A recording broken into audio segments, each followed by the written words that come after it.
It took thieves just 4 minutes to steal 8 priceless crown jewelry items from the Louvre Museum in Paris, but the fallout will be much longer. The Louvre is now facing intense scrutiny on how this brazen heist could have happened, how the thieves managed to use a lift on a truck to access the second-floor gallery in broad daylight, snatch the items by smashing the glass cases, and take off on scooters. Now the race is on to nab those robbers. The fear is if they'll cut down or melt the jewels and try to sell them, making it almost impossible to trace.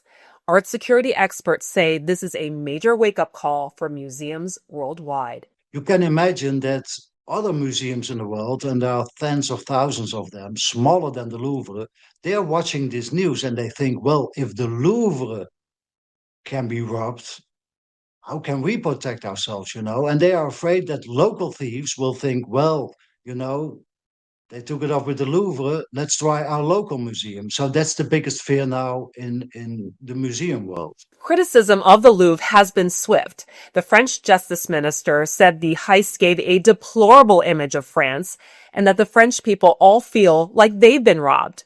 Shortly after the incident, a leaked report by French auditors show about a third of the rooms at the Louvre had no surveillance cameras.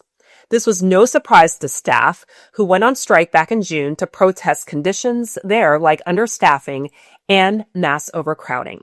Now, back in January, French President Emmanuel Macron announced a major project to renovate and expand the Louvre to address some of these security and infrastructure issues. The timeline on that? A decade.